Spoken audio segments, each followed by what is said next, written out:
तो दोस्तों जैसा कि आपको पता है कि अब एएलपी के एग्जाम 3 से 4 दिनों के बाद होने वाली है, तो आप लोग इस मैथ के मॉक टेस्ट को जरूर देख लें, क्योंकि इसमें वही क्वेश्चन को ले रहे हैं जो आपके एग्जाम में पूछे जाने की संभावना सबसे अधिक है। देखिए इस टाइप के क्वेश्चन को कैसे इजी तरीका से बनाते हैं। आइए चलते हैं फर्स्ट क्वेश्चन पर। पहला क्वेश्चन है, एक विद्यालय में लड़कों और लड़कियों की संख्या का अनुपात 5:6 है। 20% लड़के और 25% लड़कियां छात्रवृत्ति धारक है, तो कितने छात्र छात्रवृत्ति प्राप्त नहीं करते हैं। अब हमें नहीं करने वालों की संख्या निकालना है। आइए जरा क्या दिया हुआ है देखिए तो, बॉयज और गर्ल्स का अनुपात कितना, 5:6। ये प्रतिशत में है, तो हम 5:6 को, इस 5:6 को इसको लिख सकते हैं 500:600। इससे क्या होगा, परसेंटेज निकालना आसान हो जाएगा। ये अपने मन की बात है। अब देखिए 20% लड़के 25% लड़कियां छात्रवृत्ति धारक हैं, हमें तो नहीं वाला प्राप्त करना है। क्या नहीं वाला, तो 20% लड़का है तो कितने प्रतिशत नहीं है, तो 80% लड़का नहीं है, तो इसका 80% निकालेंगे। अब बोलिए जरा इसका 80% कितना होगा, तो आप बोलेंगे सर ये तो हम मन से ही निकाल सकते हैं। 00 हटा के 80 से गुना मतलब 400। इसका 80% 400, ये है इतने लड़के छात्रवृत्ति धारक नहीं है। 20% है तो 80% नहीं है। आइए नेक्स्ट इस पर पढ़िए। 25% लड़कियां छात्रवृत्ति धारक है तो 75% नहीं होगा। इसका निकाल लेंगे 75%। 75% का फ्रैक्शन मान आपको पता होगा 3/4। इसका 3/4 करेंगे, या इसका 25% इसमें घटा लेंगे। अच्छा देखिए 25% मतलब 1/4, इसका 1/4 होता है 150। 150 हटा देंगे तो कितना मिलेगा, तो आप बोलेंगे सर 450। यानी 600 का 75% यानी 600 का 3/4 करेंगे तो हमें 450 मिलेगा। अब टोटल कितने नहीं वाला है जोड़ देंगे, 4 4 850। 850 नहीं है, किसमें से, कितने में से, टोटल में से निकालना पड़ता है। 500 लड़का 600 लड़की, टोटल हुआ कितना 1100। 1100 में से 850 स्टूडेंट को छात्रवृत्ति नहीं मिल रहा। अब ये लड़का लड़की की बात है, टोटल स्टूडेंट की बात कर रहे हैं। तो 1100 टोटल स्टूडेंट में 850 को छात्रवृत्ति नहीं मिली है, तो इसका प्रतिशत में जाना है। तो फ्रैक्शन हो गया, फ्रैक्शन में पूछा जाता तो आंसर लगाते। प्रतिशत में जाते हैं तो 100 से क्या करते हैं, फ्रैक्शन को प्रतिशत में लेने के लिए 100 से गुना करते हैं। भाई साहब ये दोनों कट गया, मिला कितना 850/11%, ये निकल गया प्रतिशत में। अब देखिए तो कहीं ऑप्शन में दिख रहा है क्या, देखिए 850/11%, option number B is correct. बोलिए ये क्वेश्चन कैसा रहा, मजा आया कि नहीं आया, कमेंट्स करके जरूर बताएं। चलते हैं नेक्स्ट क्वेश्चन पर, पढ़िए तो इसको जरा। दो संख्या 19:17 के अनुपात में है, उनका महत्तम समवर्तक 11 है, तो ये संख्या क्या है। भाई साहब महत्तम समवर्तक होता क्या है, हाईएस्ट कॉमन फैक्टर होता है। इसमें से दोनों में से कॉमन कितना निकला है, तो बोलेंगे 11 निकला है। इसे 11 को गुना कर देंगे तो संख्या आ जाएगा। कीजिए जरा 19 गुना 11 कीजिए, 190 + 19 209। यहां देखिए एक ही ऑप्शन में दिख रहा है, कुछ नहीं लगा के निकल जाना, गुना कर दीजिए। 19 गुना 11, 11 गुना 17, 11 गुना 17 187, मिल गया ना रेशियो। आइए नेक्स्ट क्वेश्चन। ये क्वेश्चन कुछ नहीं था, एकदम देखकर ही लगाने वाला था, बस पढ़िए जरा इसको, मजा आएगा। तीसरा क्वेश्चन देखिए बहुत इंटरेस्टेड है, बहुत मजेदार, और बनाएंगे ऐसे लगेगा हलवा की तरह। पढ़िए।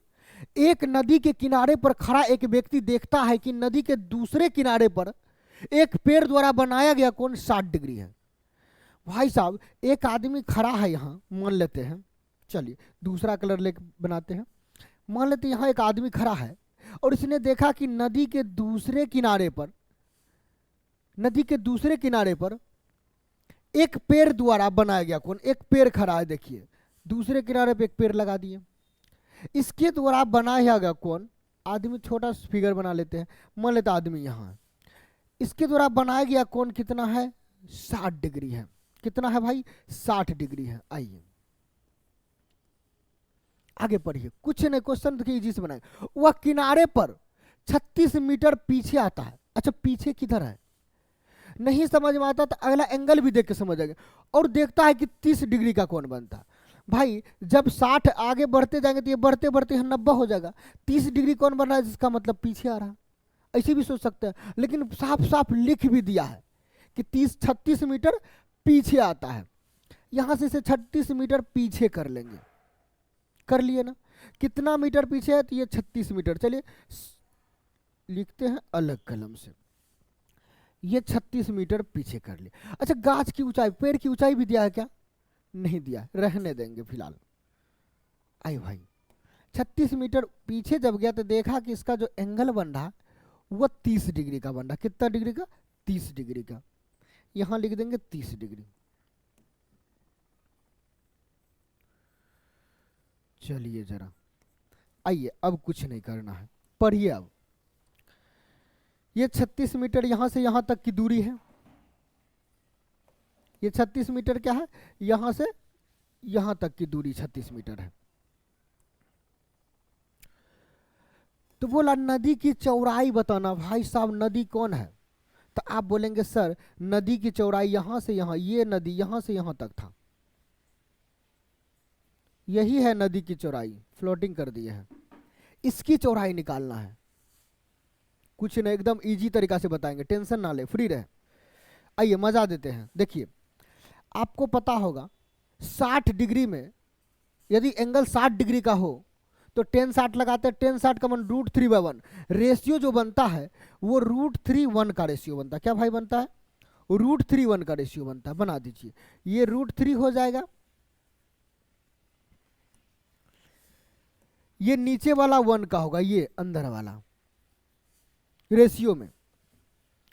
अच्छा 30 का जब बनता है, 30 का तब कितना का रेशियो बनता है, तो 10 30 का मान 1/√3, 1 और √3 का रेशियो बनता है। यानी 1 और √3 का रेशियो बनता है। इसको यदि 1 बनाएंगे तो भाई ये √3 होगा पूरा, यहां से यहां तक। इसको 1 मानेंगे तो ये कितना होगा, √3 होगा। लेकिन भाई दोनों का ऊंचाई जब सेम है तो इसको 1 क्यों मानेंगे, इसको तो √3 मानना पड़ेगा।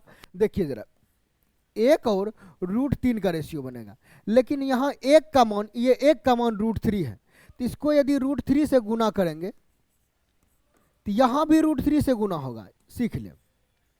तो 10 30 के लिए जब जाएंगे तो 1 √3 बनेगा, तो इसको √3 बनाने के लिए यहाँ √3 से गुना करना पड़ेगा। अब आपका काम हो गया, बस कुछ नहीं करना, आंसर लगाना। अब देखिए जरा पूरा कितना का है भाई, पूरा कितना है, तो √3 गुना √3 3, पूरा 3 है।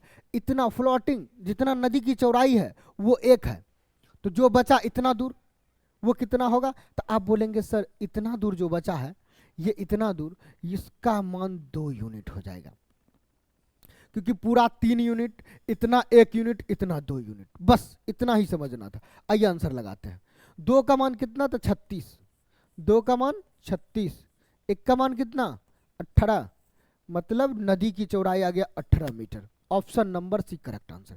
बोले कोई दिक्कत नहीं था, केवल थोड़ा सा फिगर पर ध्यान देना था, थोड़ा सा। उसके बाद एंगल वाला सिस्टम जानना था, रेशियो, रेशियो नहीं भी जानते, tan थीटा का मान जानते हैं ना, tan थीटा का, बस उसी पर लगा देना था। tan थीटा देखिए, tan 30 का मान, लंब कौन था, ये लंब बटा आधार, तो tan 30 लंब बटा आधार, और tan 30 का मान था 1/3, मतलब ये 1/√3, ये 1, ये √3। हमें तो इसको √3 बनाना, तो दोनों से √3, दोनों रेशियो में √3 से गुना कर दिए। कुछ नहीं था, इजी था, मजेदार था। आइए जरा, नहीं समझे होंगे तो एक बार कमेंट्स कर दीजिए। ऐसा ऐसा 5 क्वेश्चन आपको बताएंगे एग्जाम्पल लेकर। आइए, एक त्रिभुज के 2 कोण 1:2 के अनुपात में है और इन दोनों कोणों का योग तीसरे कोण के बराबर है। सबसे छोटे कोण की माप कितनी है? भाई साहब मजा आएगा। देखिए जरा, हम पढ़ाए और मजा ना आए ऐसा हो ही नहीं सकता। 1:2 दो कोण दिया है। आप ऐसा कीजिए, जब लिख रहे हैं तो अनुपात को x में लिखिए। एक को x लिखेंगे, दो को 2x लिखेंगे। मतलब दो कोण में एक x है, ऐसा करते कलर चेंज कर लेते हैं, लिखने में अंदर थोड़ा सा अच्छा दिखेगा। एक यदि एंगल x है भाई साहब, तो दूसरा एंगल कितना 2x होगा। और तीसरा एंगल की बात कहा, इन दोनों कोणों का योग तीसरे कोण के बराबर है। दोनों को जोड़ कर तीसरे के बराबर, 2 1 3, मतलब तीसरा एंगल अपने 3x हो जाएगा। 3 2 5 1 6, ये 6x का मान, किसी त्रिभुज के तीनों कोणों का सम कितना होता है? एंगल का सम 180 डिग्री। तो 6 से काट देंगे तो x का मान कितना होगा? 6 3 18 30 डिग्री। पूछ क्या रहा? सबसे छोटे कोण की माप, x का मान 30 डिग्री। Option number B. बोलिए, कोई दिक्कत है क्या? एकदम इजी प्रश्न पूछे जाएंगे, टेंशन ना ले, फ्री रहे, एग्जाम में एकदम बिंदास रहे। इसी टाइप के क्वेश्चन आपके एग्जाम में भी मिलने वाला है। 5वां क्वेश्चन देखिए, एक छात्र 5 किलोमीटर प्रति घंटा की गति से घर से विद्यालय जाने में 1.5 घंटे का समय लेता है। विद्यालय से घर की समान दूरी को तय करने में के लिए और समय को 20% कम करने के लिए उसे अपनी गति में कितने प्रतिशत की वृद्धि करनी पड़ेगी? भाई साहब, इस क्वेश्चन को यदि आप प्रोसेस से बनाते तो समझिए बहुत गलत कर रहे हैं। क्वेश्चन बनाने का जो तरीका है, मजेदार ट्रिक है, वो हमसे सीखे आप। अच्छा, बोला टाइम का रेशियो देखिए, यहां से हम निकाल सकते हैं। बोला टाइम को 20% तक कम करना चाह रहे हैं। अच्छा, 20% का फ्रैक्शन मान आपको पता होना चाहिए 1/5 होता है, मतलब 5 से 4 करना चाह रहा है। टाइम का रेशियो जो होगा वो 5 से 1 कम 4 होना चाहता है। कोई दिक्कत? एक चीज पता होगा ना, समय बराबर दूरी बटा चाल, नीचे चाल लिखा रहा है, देखिए समझ जाइए। इसका मतलब समय, टाइम और स्पीड का रेशियो अपोजिट होता है, एक दूसरे का उल्टा होता है, अपोजिट होता है। इसका मतलब कब जब डिस्टेंस समान रहे तब, याद रखा कीजिए, डिस्टेंस कांस्टेंट बनेगा तब। टाइम इक्वल टू होता है डिस्टेंस अपॉन स्पीड। ये डिस्टेंस यदि सेम रहेगा तब ये एक दूसरे का रेशियो अपोजिट होगा, याद रखा कीजिए। इसका मतलब इसका चाल कितना बन जाएगा? 4 से 5। अब पूछ रहा है अपनी गति में, यहां पर ही उसे अपनी गति में कितने प्रतिशत की वृद्धि करनी पड़ेगी। भाई कितने की वृद्धि? तो बोलेंगे 4 से 5 हो 1 की वृद्धि। किससे? 4 से 1 की वृद्धि हुआ है, गुना क्या करेंगे? 100 से। काट लीजिए, 25 बार में कटेगा, 25% की वृद्धि। Option number B is correct answer. बोलिए, कोई दिक्कत है क्या? कहीं कुछ ना सोचे, कहीं कुछ ना देखे, बहुत सा आगे डाटा दिया था, कुछ ना यूज किए, केवल एक छोटी सी बात पकड़े और आंसर ला दिए। आपको भी ऐसे ही करना है। आइए नेक्स्ट क्वेश्चन पर। बहुत ही मजेदार क्लास रहने वाला है, आप लोग मजे तरीके से देखें और आनंद उठाएं इस क्लास का। क्वेश्चन नंबर 6, एक चुनाव में केवल 2 उम्मीदवार थे, हारने वाले उम्मीदवार कुल मतों का 48%। ये हारने वाला है, एक विनर है, एक लूजर है। लूजर को मिला है कितना? 48%। तो आप यहां से दिमाग लगा सकते हैं कि विनर को कितना मिलना चाहिए। तो बोले 48% जब इसे मिल गया तो लेकिन 32% इसे मिलना चाहिए। अभी लिखिए मत, अभी मिला नहीं है, एक सपोजिट बोले मिलना चाहिए। आगे पढ़िए, उसका प्रतिद्वंदी 6000 अधिक मत प्राप्त किया, यह विनर 6000 अधिक मत प्राप्त किया है और 3% मतों के अंतर से जीतता है। अवैध मतों की संख्या, अब देखिए अवैध मत की जब बात हो तो टोटल 100% इसको दोनों को मिला नहीं, उसमें से कुछ बर्बाद भी हुआ, लेकिन यहाँ बोल दिया 3% मतों से जीता, यहां से निकाल सकते। 48 इसे मिला तो इसको कितना मिला होगा? 51%, तब तो 3% मतों से जीत रहा। 48% लूजर को मिला, 51% विनर को मिला, 3% मतों से हार गया। इस 3% का मान कितना है? तो 6000 है। 1% का कितना प्रतिशत को लिखना बंद कर दिए हैं, दिमाग में रखना। 1% का कितना? 2000। भाई साहब 48 इसे, 51 इसे, तो अवैध वोटों की संख्या पूछा जाए, अवैध वोट बराबर कितना हो जाएगा, तो दोनों को जोड़ेंगे तो 99% हो रहा। इसका मतलब 1% अवैध था। इस 1% का मान दे दिया है कितना, आ गया ऊपर 2000। करेक्ट आंसर कितना होगा, 2000 इज राइट। बोलिए कोई दिक्कत है क्या। लूजर को 48%, विनर को 3% अधिक मिला, मतलब 51%। दोनों मिला के 99 हो रहा, तो 1% अवैध हुआ होगा। 1% का मान निकाल देना था, हो गया। 3% का 6000, तो 1% का 2000। आप चाहते तो इस क्वेश्चन को देखते ही आंसर लगा सकते थे। पढ़िए जरा इस क्वेश्चन को।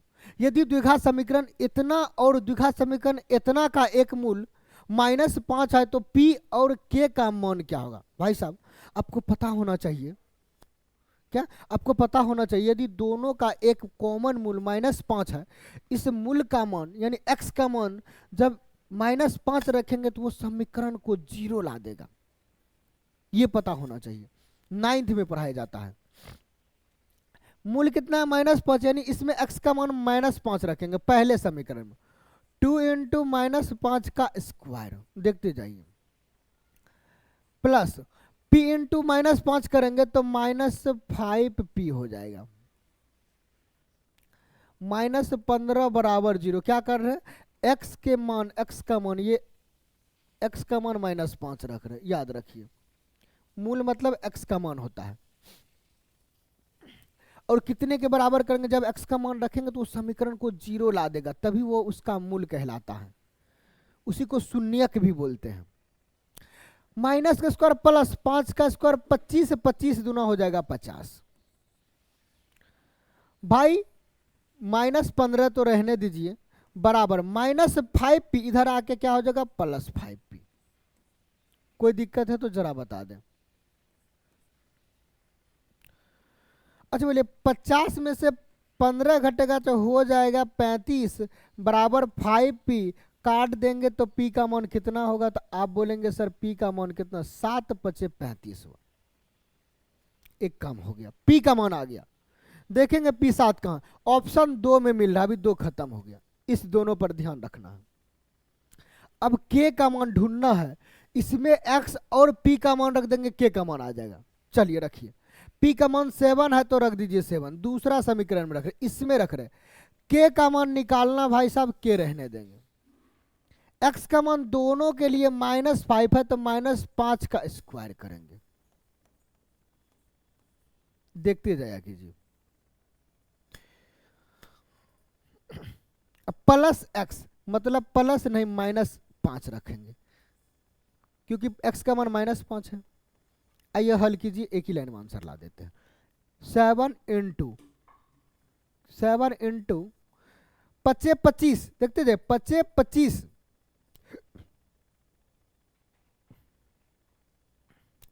5 25 तो 25 के। अच्छा भाई साहब 7 गुना है, बराबर के उस साइड जाएगा तो 0/7, 7 का कोई काम ही नहीं होगा, खत्म हो जाएगा, 0 हो जाएगा। इधर गुना में, इधर आके भागा में 0, 0/7 बराबर 0। तो 5 25, 25 के -5। कोई दिक्कत है क्या। आइए 25 के बराबर क्या लिख सकते हैं, 25 के बराबर 5 प्लस, इसको काटेंगे 5 बार में कटेगा तो k का मान कितना होगा, 1/5।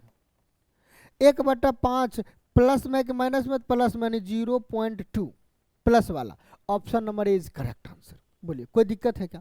कुछ नहीं करना पड़ा, एक बार 5 का मान इस समीकरण में डाल दिए। समीकरण में डालने के बाद मेरा क्या है, p का मान उस समीकरण से यहां से p का मान आ जाएगा।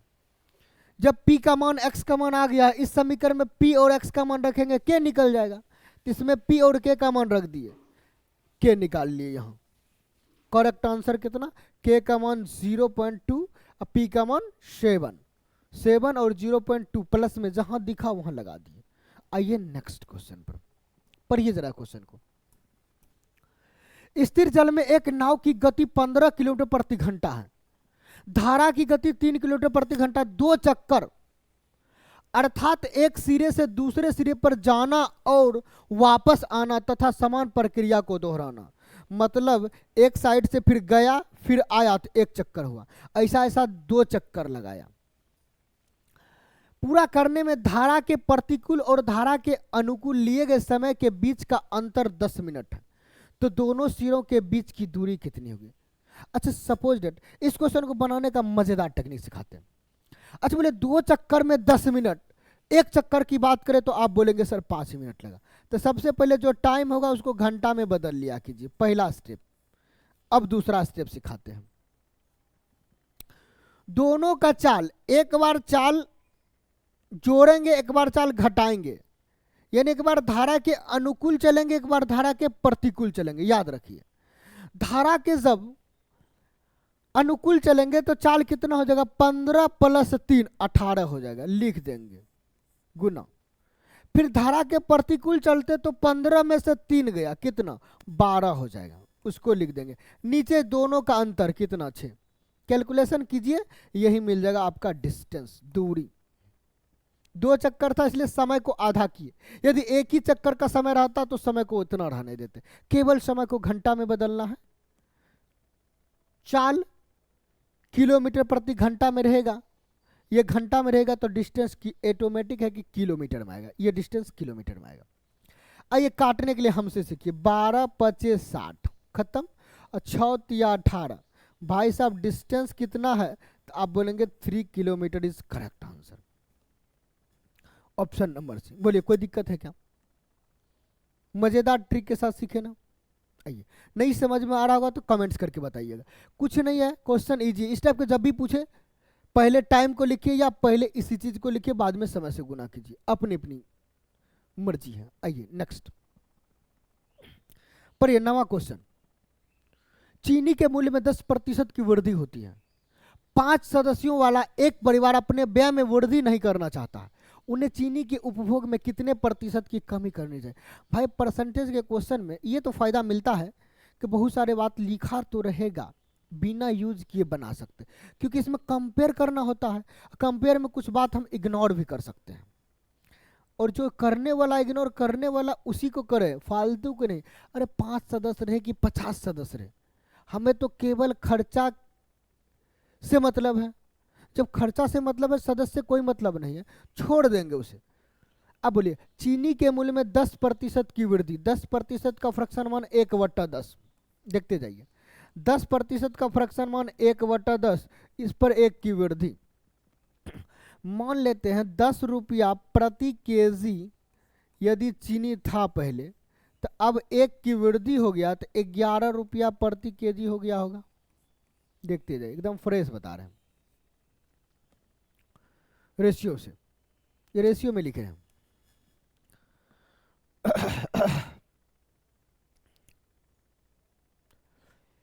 उन्हें चीनी के उपभोग में कितने प्रतिशत की कमी करनी चाहिए जब व्यय में वृद्धि ना, यानी खर्चा जब सेम की बात हो तो हमेशा समझिए, इसको यहाँ लिख दिए, समझ लीजिए कि 11 केजी पहले चीनी खा रहा था, अब इसका अपोजिट 10 केजी खा रहा है, हमेशा उल्टा से गुना कर दीजिए।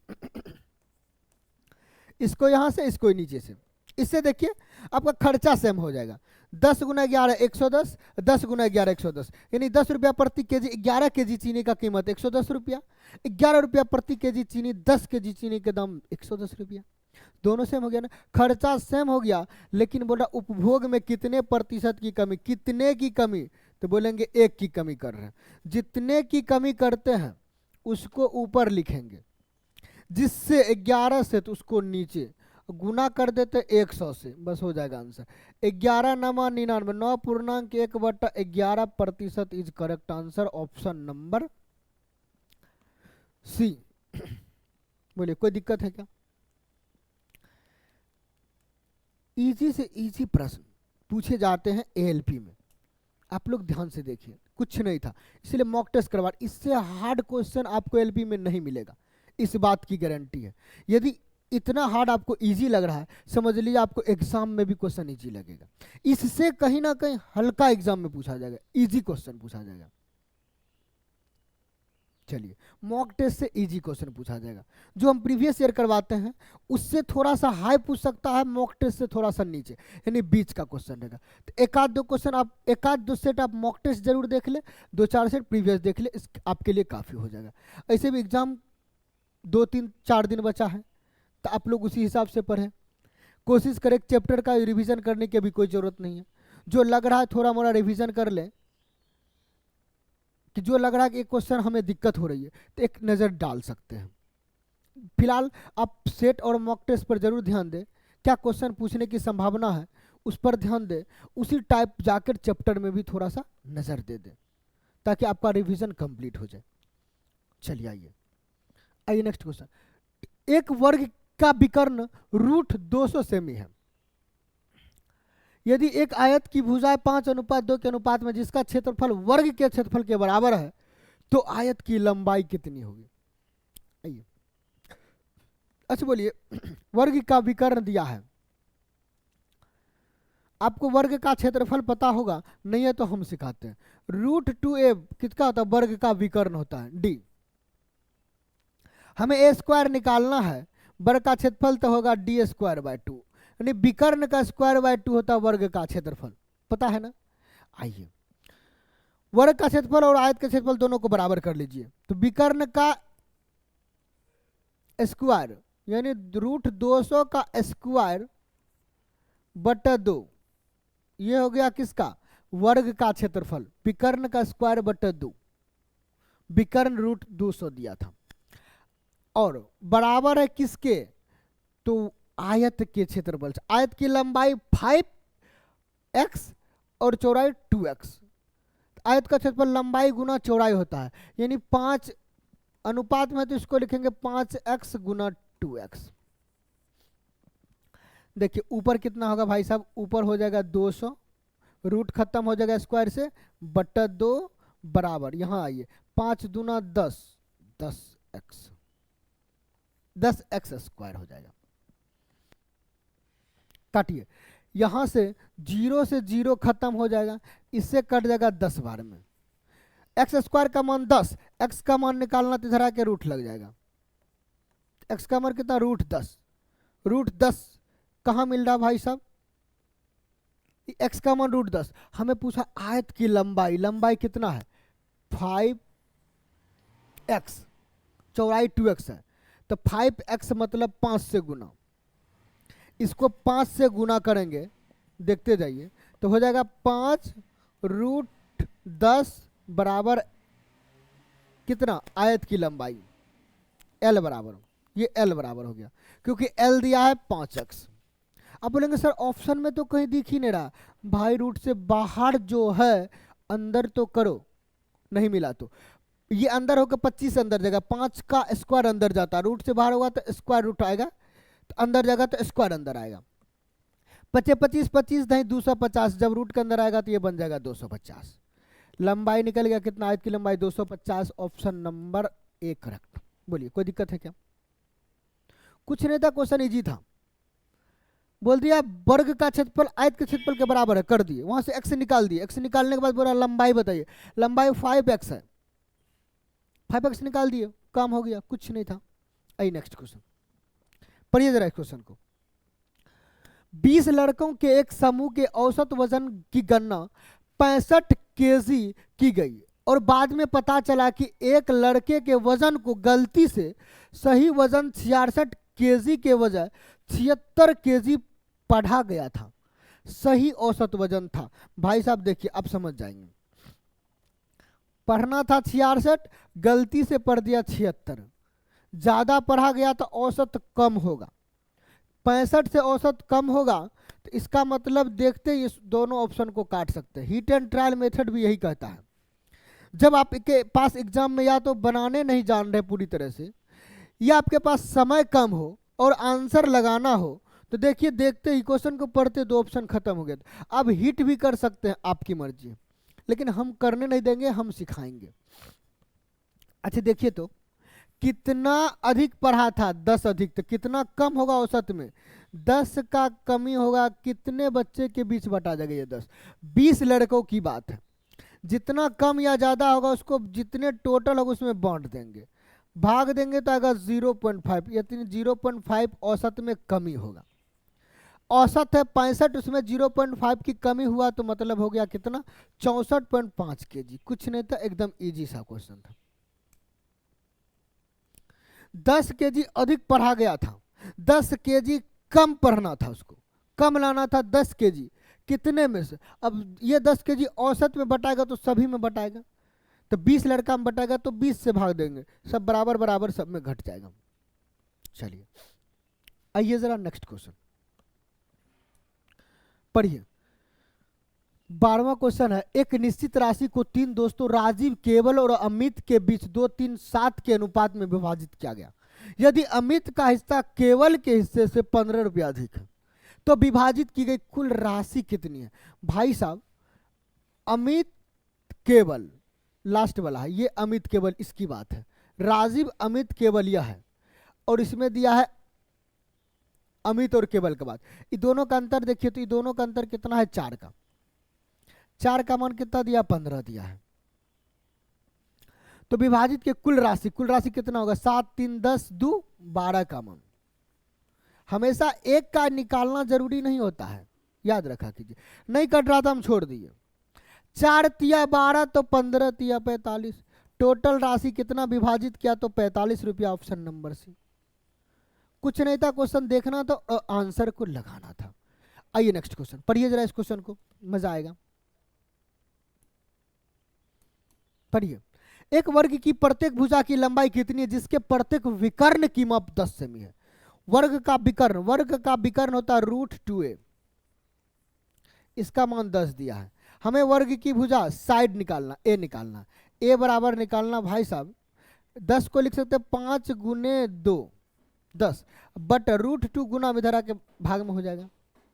अब बोलिए, इस √2 से 2 से काटेंगे तो √2 बार में कटेगा, क्योंकि 2 को लिख सकते हैं √2 गुना √2, √2 गुने √2 बराबर 2 होता है, तो 2 से 2 √2 बन सकता है, 2 से 2 √2 बनता है, √2 गुने √2 बराबर 2 होता है। एक √2 कट गया तो एक √2 बचेगा, समझ गए ना?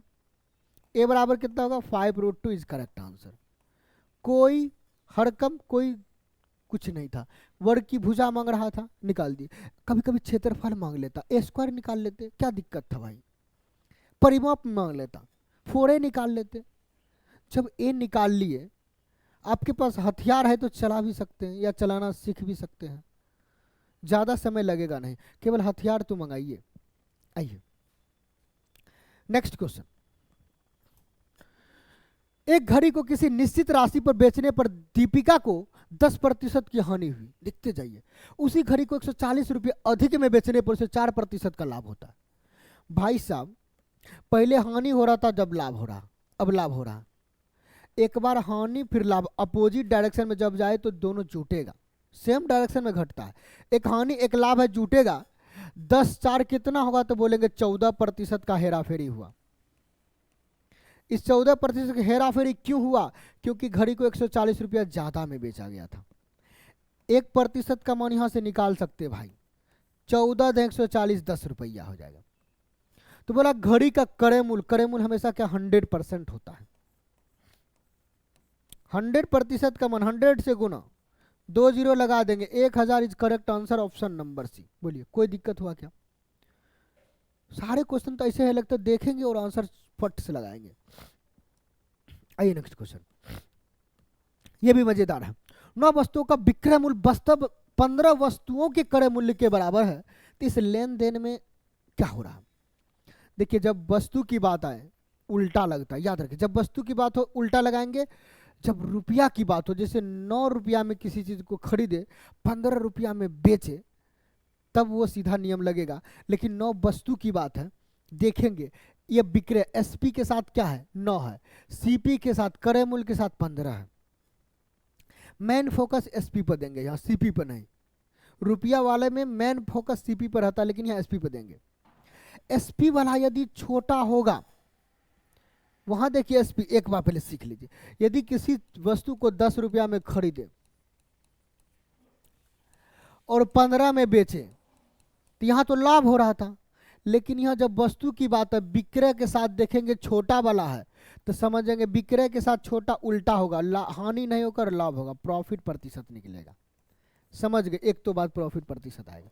दूसरा बात देखेंगे कितना का अंतर है दोनों में, 6 का तो ऊपर लिखेंगे, नीचे में सीपी नहीं एसपी वाला डाटा आएगा। एसपी के साथ 9 है तो 9 लिखेंगे, क्योंकि वस्तु की बात है तो एसपी के साथ आएंगे हमेशा, रुपया की बात है नहीं। 3 दूना 6, 3 तिया 9, 2/3 मतलब P प्रतिशत इक्वल टू 66। 2/3 या 66.66% का प्रॉफिट हो रहा। ये प्रॉफिट, P फॉर प्रॉफिट। लगभग इतना प्रतिशत की हानि नहीं होगा भाई, लाभ। ये देखो option number C is correct answer. कोई दिक्कत है क्या? नहीं तो आप ऐसे समझ में नहीं आ रहा, दिक्कत हो रहा, तो आप देखिए इजी मेथड से बताते। मिटा दे क्या? मिटा दे, चलिए कुछ नहीं था। अब सिंपल सा ऐसा आ सकते हैं ना, 9 वस्तुओं का विक्रय मूल्य मतलब 9 SP बराबर है 15 वस्तु के CP के बराबर, दोनों को बराबर कर देंगे। काट दीजिए, 3 तिया 9, 5 तिया 15, SP बाय CP बराबर 5/3।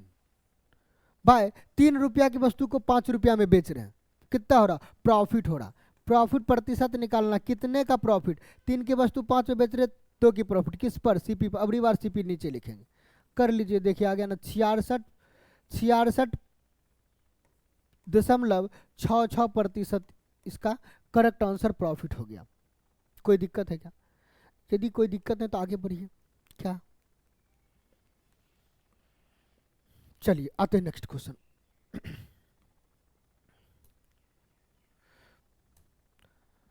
ये देखिए मजेदार क्वेश्चन। इतना का मान किसके बराबर? इसमें कुछ नहीं करना था, इसको सबसे पहले देखना है छोटी रूट के बगल में 2 है कि नहीं। यदि 2 होगा तो इसका केवल फैक्टर करेंगे 15 का, ऐसा फैक्टर जिसको गुना करने पर 15 और जोड़ने पर ये 8 आ जाना चाहिए। आ गया है, आ गया तो दोनों पर रूट लगा दीजिए आंख बंद करके, दोनों पर रूट लगाइए। बीच में जो चिन्ह है यहाँ भी बीच में डालिए, माइनस का चिन्ह है, माइनस लगा दीजिए, हो गया answer. √5 - √3 is correct answer, option number C हो गया। आइए चलते हैं नेक्स्ट क्वेश्चन पर, कुछ नहीं है, पढ़िए। एक घन के विकर्ण की माप इतना, तो घन का आयतन कितना होगा? बताइए जरा, घन का विकर्ण कितना होता है भाई साहब? घन का विकर्ण √3a, घन का विकर्ण √3a, इसका मान दे दिया 8√3, √3 से √3 खत्म। घन का आयतन पूछा, भुजा का क्यूब होता 8 का 3 a का क्यूब होता है, तो 8 का क्यूब कर लीजिए, 8 का क्यूब होता है 512, 8 × 64 512, तो option number D is correct answer, 512 हो जाएगा। बोलिए कोई दिक्कत है क्या? एकदम इजी इजी क्वेश्चन पूछे जा रहे भाई, देखिए तो पढ़िए से। उस त्रिभुज का क्षेत्रफल, उसे ने उस होगा,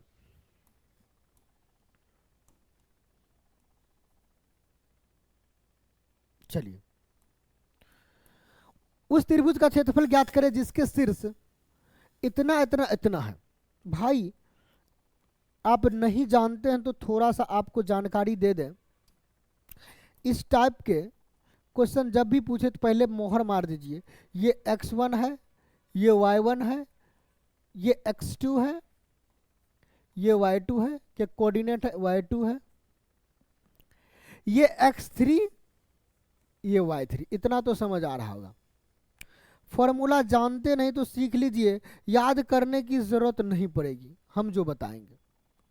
एरिया ऑफ ट्रायंगल का फॉर्मूला होता है कोऑर्डिनेट के फॉर्म में, एरिया ऑफ ट्रायंगल ABC है ना, PQR है तो P का रहने दीजिए। एरिया ऑफ ट्रायंगल PQR का फॉर्मूला याद रखेंगे, 1/2 मॉड लगा देंगे, हमेशा मॉड नहीं, त्रिभुज का क्षेत्रफल कभी भी नेगेटिव नहीं आता इसलिए मॉड लगा लेते हैं। 1/2 x1, पहले x1 लिखना, फिर देखिए सिखाते हैं, गोला रखिए, फॉर्मूला याद करने सिखाते हैं। इसको 1 मान लीजिए, यहाँ 2 मान लीजिए, यहाँ 3 मान लीजिए। अब आते जाएंगे, 1 से जाएंगे तो इधर जाते थे 2 के पास 3 के पास, ऐसे चलते बनेंगे, हमेशा ऐसे निकलना है, याद रख लीजिएगा। 1 2 3 की तरफ 1 लिख लिए है ना, तो अब 2 लिखना, लेकिन अंदर में अब जो आएगा वो y के साथ आएगा। y2 माइनस लगाएंगे y3, देखते जाइए, एक का स्टेप हो गया। दूसरा स्टेप में x1 x2 x3 के टर्म में रखेंगे। अब x2 2 लिख लिए हैं, इधर आएंगे तो 3 और 1 लिखना है, तो लिखेंगे क्या, y3 माइनस y1, फिर x3 आएगा, 3 लिख दिए हैं, इधर आएंगे तो 1 2 लिखना पड़ेगा, मतलब y1 माइनस y2 हो गया काम, फॉर्मूला लिखा गया, कुछ नहीं था, इजी था। आइए जरा इसका सॉल्यूशन करते हैं। 1/2, अब देखिए बिना फॉर्मूला याद के भी यहां से भी बन सकता है, अब यहां से सिखाएंगे। x1 लिखने का तरीका 1/2 हमेशा लिख देना है, पहले इसको लिखना है x वाले टर्म को, याद रख लीजिए 2 इंटू, अब जो माइनस वाला करेंगे इसका y माइनस करना, अगला का 0 माइनस 2 प्लस का चिन्ह देना है, अगले x वाला लिखना है, ये 5 को लिखना है, लिख दिए। तो अब इसका कम बीच वाला हुआ तो पहले अगले आएंगे, तो क्या लिखा है 2 y, क्या इसका y का टर्म 0 2 माइनस 0, फिर प्लस का चिन्ह, माइनस होगा तो x की जगह माइनस रख देंगे, टेंशन ना ले, फिलहाल प्लस में है, x3 5 है तो 5 रख देंगे। अब देखिए तीसरा टर्म लिख दिया, तीसरा के बाद किसके पास जाएगा, पहला दूसरा, तब 0 माइनस 0। नहीं समझे तो एक बार प्रैक्टिस करें, कॉपी कलम निकाल के प्रैक्टिस कीजिए, फिर समझ में आएगा कि बिना फॉर्मूला याद के भी बना सकते हैं, फॉर्मूला याद करना भी आसान है, कुछ नहीं था, वो एक 0 लड्डू खींचिए 1 2 3 खांचा लिख दीजिए, और एक बार सीक्वेंस खाली दिमाग में रखिए, पहले x लिखेंगे ब्रैकेट से पहले, अंदर में y लिखेंगे, अब 1 2 3 की फॉर्म में सजा देंगे। अब चाहते तो ऐसे भी लिख सकते हैं 3 फॉर्म में, देखिए लिखने सिखा रहे, कुछ नहीं है, फॉर्मूला याद करना बच्चों का काम है भाई। आइए लिखिए 1 2 3, अब 1 खत्म, अब यहां से 2 तब 3 होगा तब 1, अब x3 आएगा तो 3 1 2 लिखा गया फॉर्मूला, इसके पहले 1/2 लगा देना है।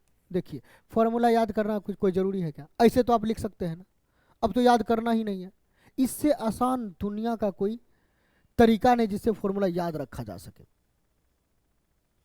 आइए अब 1/2 हल कीजिए, 2 दूना 4 माइनस 4 होगा,